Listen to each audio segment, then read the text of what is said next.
Suit yourself. I suppose you'll have the department down on you now. Oh, please, I've had enough disasters for one day without you wishing that on me as well. Sorry. No, it's me that should apologise to you for sending you down there in the first place. Though I must admit I was very glad to have you there. I just wish we had more experienced officers like you.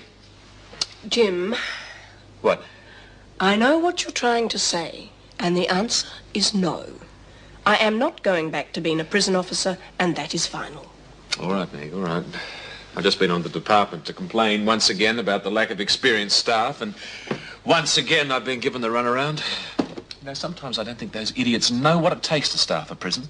Oh, they're great at ordering manila envelopes and paper clips, but when it comes to ordering people, they haven't got a clue. Well, sounds like you'd be quite glad to have Erica back. Well, hopefully I'll have all this mess sorted out before then. Can't you keep away from me? How is she? All right. Better than I expected. She'll be well enough to go back to the cells tomorrow, provided she gets the burns dressed daily. Hang on. If I was sick enough to go into hospital 1 minute, how can I possibly be well enough to go back to the cells tomorrow? How can one day make all that difference? Very easily, because on that one day you've tried to murder at least 2 people. And if it'll make you any happier, you won't be going back to your cell tomorrow. You'll be going straight into solitary. No, I won't go. You don't have any say in the matter. You're just trying to get me back for what happened at the hospital. You're just trying to stop me having medical attention. You don't want me to get well. Better give her a sedative. Yeah, good idea. Anything to quieten her down. You've got no right to drug me. You're not allowed. I'm allowed to do anything I consider necessary to maintain the security of this prison. I'll leave you to it. Right, Mr. Fletcher. If there's any trouble, I'll be in my office. No, I don't think there will be. Well, there better not be. Because no matter how many problems you might make and how much fuss you cause, you'll still be going to solitary tomorrow. And that's final.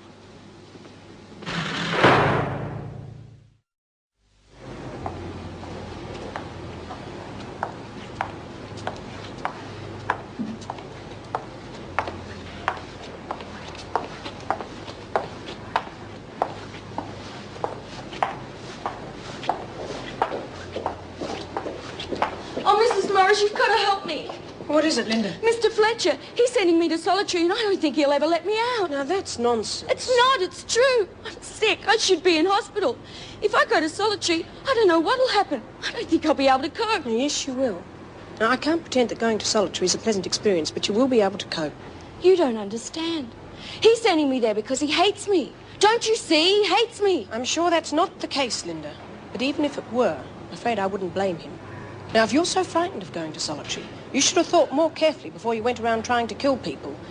You just can't expect to get off scot-free. There's no point trying to talk to you, is there? You're on his side. It's not a matter of size. Now, you did something wrong, and the rules say... Oh, forget it. I knew there was no use trying to talk to you about help.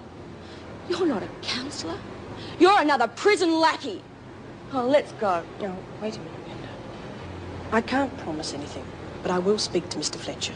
See if I can get him to change his mind. And what difference will that make? I don't know yet. That's what I thought.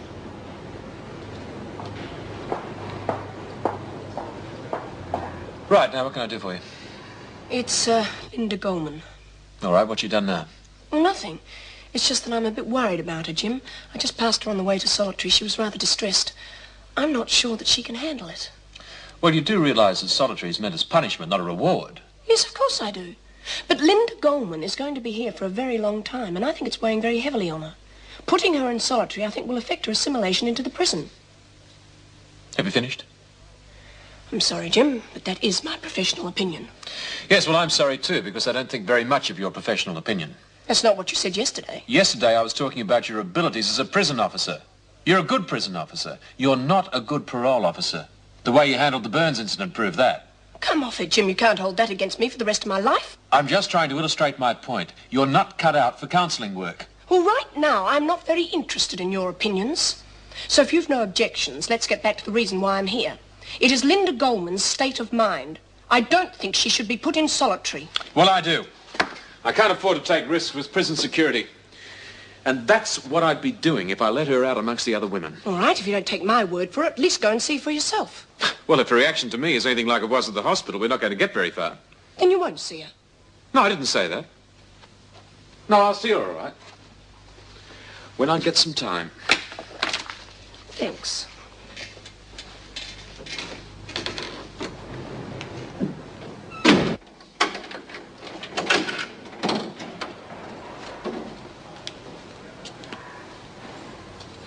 Hello, Gorman. What do you want? Well, I want a better attitude from you to start with. You've caused a lot of trouble. You brought all this upon yourself. Brought it on myself? What about that Hennessy bitch? Or haven't you been listening to me? I'm not interested in your political beliefs. It's got nothing to do with politics. Don't you realise why all this happened? She lied to us. She's the reason Ricky's dead. The real reason, I mean. She plotted against us while we were trying to help her. Well, that's not entirely true, but that's not the reason why I came to see you. No, I bet it's not. Look, Gorman, we're here to look after your better interests. If you people only realised that, you'd make life a lot easier for everybody. I don't want things to be easy. For God's sake, it'd be easy to forget about Ricky's death. But it wouldn't be that bloody easy to live with myself afterwards, would it? Obviously, there's no point in talking to you now. I just came to see that you were all right. What do you care? You sent me here, didn't you? Yes, in the same way as I sent anybody here who behaved the way you did. I've got nothing against you personally, Gorman. But while you're here, you're going to be treated like any other prisoner. Which means that if you break the rules, you'll be punished. But if you behave yourself, you'll be rewarded with privileges. Like Pavlov's dog? Oh, yeah, all right, if that's what you want. Well, I guess there's no hope for me then, is there? That's entirely up to you. Life in prison isn't easy. It's not supposed to be. But it can be bearable if you use a bit of common sense and a lot of patience. And if I don't? Like I said, you'll be punished. I'll think about it. Good. I really can't tell you anything about it, Judy. It's just not up to me. Well, we've already worked out most of what's happened anyway. We just want to know if it's the truth or not. Surely you can tell us that. Oh, all right, seeing it's practically impossible to keep anything secret round here. Yes, it is true. Mr. Fletcher had a very lucky escape. Yeah. Well, I understand why they sent that Miss Conway woman down there to guard them. And she's only been here 5 minutes. She wouldn't know how to handle that sort of thing. Well, perhaps she'd had a similar crisis before. You reckon? Like what? I don't know, Judy. I'm only guessing. Yeah, why are you so curious? No reason. I just wanted to know, that's all. Well, they were lucky they had you there, weren't they? You're just about the most experienced officer we've got. Not anymore. Yeah. Pity. Oh. Going back to the cells, are we? No, to the hospital. They want to make sure I've recovered okay. Judy, will you come and see me? I'm not going to have the time. Oh, please, I've got to talk to you. What about?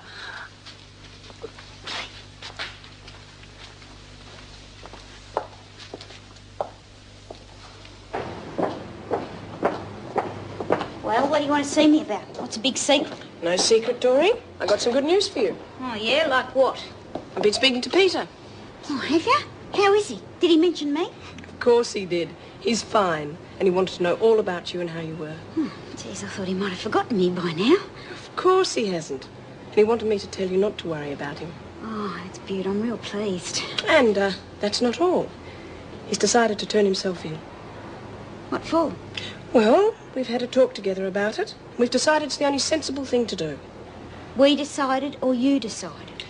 Doreen, there's no need to look at me as though I was some sort of traitor. I've had a word to Peter's employer, and as far as he's concerned, if Peter's cleared by the police, then he can have his old job back. Oh, you mean for being with me? Well, they've got to. They will, I'm sure of it.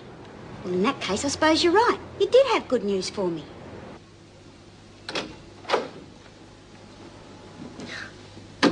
How you feeling? Okay, I guess. As okay as anybody could feel after someone just tried to kill them. And that was a pretty scary experience. Yeah, I guess it would have been.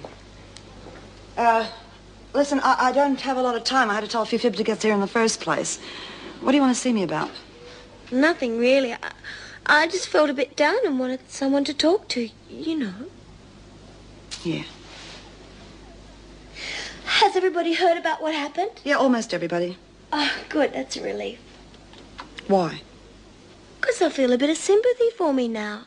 They won't be so against